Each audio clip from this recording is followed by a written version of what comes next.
Para aquecer 1 kg de uma substância de 10 graus Celsius a 60, tá? Foram necessárias 400 cal. Determine o calor específico. Galera, o calor específico pode ser determinado com essa fórmula novamente. Dá uma olhada. Eu tenho a quantidade de calor que é 400. Eu tenho a minha massa que é 1000. Lembra, é 1 kg aqui, ó. Mas eu tenho que trabalhar com grama, né? E aqui eu tenho o calor específico que eu quero. E aqui eu tenho a variação de temperatura 60 menos 10. Calculando aqui eu tenho 400 igual a 50.000 C. Tá? Os 50.000 passa dividindo. O valor do calor específico é 0,008 cal por grama grau Celsius. Isso aí, pessoal. Agora nós vamos ver na letra B a capacidade térmica. Capacidade térmica aqui, dá uma olhada. Capacidade térmica, ela tem essa formulinha. C é igual a quantidade de calor por variação de temperatura. Veja bem, a minha quantidade de calor é 400. A minha variação de temperatura é 50. 400 dividido por 50 dá 8 cal graus Celsius, tá? Ou então, pessoal, eu posso usar outra fórmula que dá o mesmo resultado. Eu tenho capacidade térmica igual a M vezes C, tá? Então, capacidade térmica é igual a 1000, que é a massa do meu corpo, vezes o meu calor específico. 0,08 foi o calor que eu encontrei aqui, né? Então, a minha capacidade térmica também aqui, ó, 8 cal por grau Celsius. Então, eu posso fazer dessa forma aqui ou dessa forma aqui, tá, pessoal? As duas são válidas, tá? Nenhuma é mais difícil que a outra, não. Qualquer uma delas é de leves, é de boa, tá? Vamos lá. Exercício 4. Um corpo de massa 50 gramas recebe 300 cal e sua temperatura sobe de menos 10 até 20 graus Celsius. Determine a capacidade térmica do corpo e o calor específico da substância que o constitui. Ah, pessoal, aqui nós temos duas possibilidades de resolução. As duas são super simples e fáceis. Vamos para a sequência de resolução 1. Sequência de resolução 1 é eu começar usando essa fórmula aqui. Eu tenho 300, que é o meu Q, quantidade de calor. Eu tenho a massa, que é 50, tá, pessoal? Eu tenho, pessoal, também aqui a minha variação de temperatura. Ele me diz aí que a temperatura varia de menos 10, né, para 20 graus Celsius. Então, se eu tenho tudo isso, pessoal, eu tenho como calcular o calor específico do corpo. Olha aqui, determine o calor específico, tá? 300 é igual a 50 vezes C. Eu tenho aqui a variação de temperatura, sai de 20 e vai para menos 10. Veja, é 20 menos 10. Né? Isso aqui dá positivo, dá 30. Tá? E essa multiplicação aqui por 50 dá 1.500 C. Tá?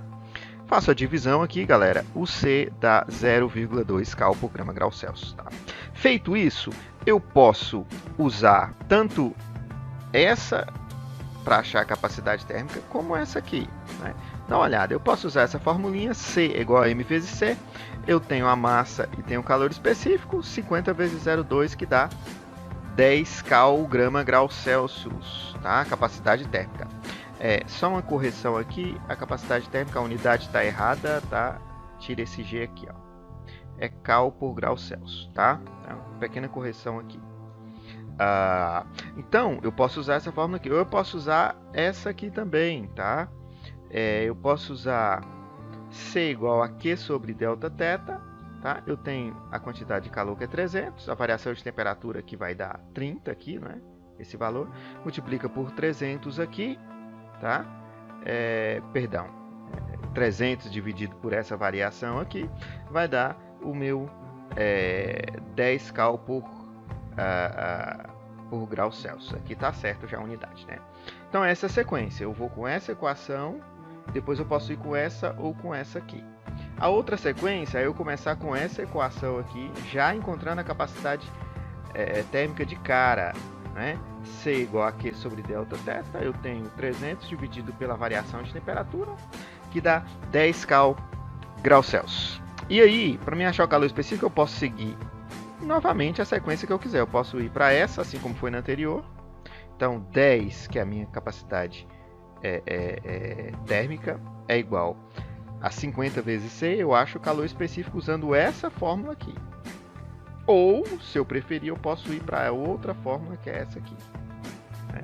Aí eu tenho quantidade de calor, tenho a massa, tenho a variação de temperatura, a minha divisão aqui, tá? Dá 0,2. São algumas possibilidades, pessoal. Não tem nenhuma mais fácil que a outra, não. É questão de preferência mesmo.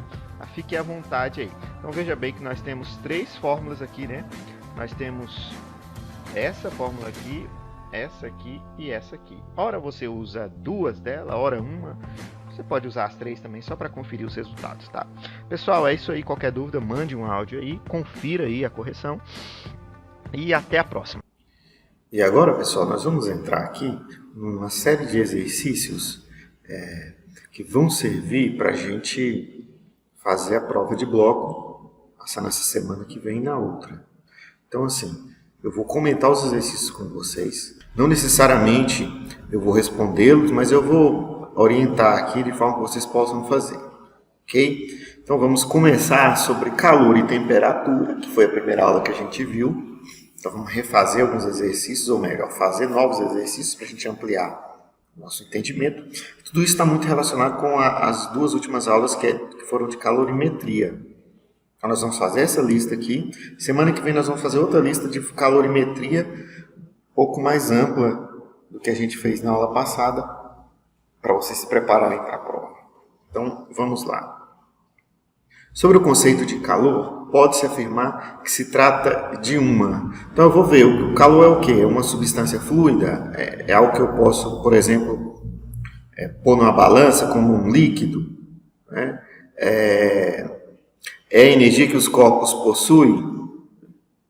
A gente viu que calor é a ideia de transferência de energia de um corpo para o outro, em decorrência da diferença de temperatura. Então, o calor ele não está contido num lugar ou num corpo. Ele é o processo de transferência. Então, vocês vão tentar olhar aí e verificar que é uma energia contida no corpo, é uma energia que se movimenta, e as nossas aulas vão dar condições para vocês fazerem isso. Ok? Outra sobre o conceito de calor. Calor é. E aí? Agora, eu acabei de dizer que é uma energia que se transfere em decorrência de uma diferença de temperatura. Eu acabei falando que está, inclusive, aqui na letra B. Né? Veja, a energia que se transfere de um corpo para o outro quando existe uma diferença de temperatura. Eles estão em contato, as moléculas estão agitadas e a transferência de energia. Considere cada uma dessas alternativas para você refletir sobre a ideia de calor. Muito batido esses exercícios aqui, porque essa ideia de calor precisa estar clara, porque nos conteúdos subsequentes desse primeiro e segundo trimestre, a gente vai ter que ter bem essa ideia de calor para continuar avançando. O sistema internacional adota a comunidade de calor, o Joule, pois o calor é energia. No entanto, só tem sentido falar em calor como energia em trânsito, ou seja, energia que se transfere de um corpo para o outro em decorrência da diferença de temperatura entre eles. O sinal de afirmação é que o conceito de calor está empregado corretamente. Novamente, muito parecido com o exercício anterior. Veja, o fato de o calor passar de um corpo para o outro se deve. A gente já viu que é uma energia que se transfere. Por que o calor é transferido? Por que quando eu tenho um corpo com uma temperatura elevada, eu encosto em outro corpo com uma temperatura baixa, esse calor se transfere. Enfim, você pode ver aqui, ó, a quantidade de calor existente em cada um, enfim, diferença de temperatura, energia cinética total de suas moléculas, energia cinética é a energia de movimento das moléculas. Veja, todo o corpo tem moléculas. E essas moléculas, elas podem estar um pouco mais movimentadas ou um pouco menos movimentadas. Isso vai depender da temperatura. Então, temperatura elevada, as moléculas tendem a se movimentar mais. Ok? Um exemplo disso é quando você vai colocar água no fogo. Você coloca lá, a água está ali, temperatura ambiente, você colocou agora. As moléculas estão se movimentando, você não está vendo, né? Mas não tem um movimento tão rápido. Quando você começa a aquecer, você percebe que as gotículas e as bolhas começam a se desprender, a água começa a movimentar. Isso é porque a temperatura está aumentando, as moléculas estão começando a ficar mais agitadas. Essa agitação eu chamo de energia cinética. Cinética tem a ideia de movimento, a energia do movimento da molécula. No século XVII, uma das interpretações para a natureza do calor considerava um fluido imponderável que preenchia os espaços entre átomos dos corpos quentes. Essa interpretação explicava corretamente alguns fenômenos, porém falhava em outros. Isso motivou a proposição de outra interpretação que teve origem em trabalhos de Mayer, Rumford e Joule, entre outros pesquisadores. Continuando, deixa eu rolar minha barra aqui. Com relação aos conceitos de temperatura e calor e trabalho atualmente aceitos pela física, avalie as seguintes afirmativas. Trabalho vocês viram no primeiro ano, então é possível responder isso aqui. Temperatura e calor é a mesma coisa? É o mesmo conceito físico? A gente diz, eu estou com calor, é a mesma coisa que dizer, eu estou com temperatura elevada? Enfim. Calor e trabalho são relacionados com transferência de energia. A temperatura de um gás está relacionada com a energia cinética de agitação de suas moléculas. Veja, quando eu tenho um gás, pessoal, num frasco fechado, essas moléculas estão todas separadas. Nós vimos no estado de agregação, sólido, líquido e gasoso, que o estado gasoso é o estado de maior separação das moléculas. Elas estão isoladas. Okay? Então elas agitam muito, elas têm energia rotacional, energia vibracional. E a energia cinética, energia de movimento. Então, a temperatura de um gás, ela está relacionada com isso, com esse movimento dessas moléculas. Quanto mais movimentadas, elas podem ocasionar uma temperatura mais elevada para esse gás. Exercício 6. Quando dois corpos de materiais diferentes estão em equilíbrio térmico, isolados do meio ambiente, o que é isolado? Isolado é que ele não troca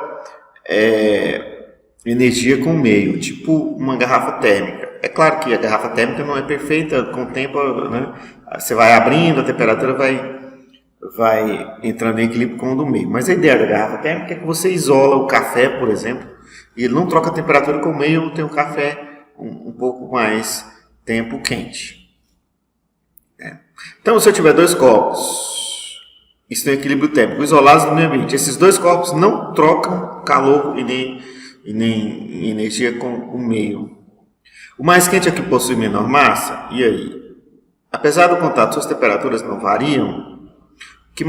O mais quente fornece calor ao mais frio. Enfim. Vejam aí qual alternativa se encaixa melhor. Aqui eu tenho um texto longo, ok?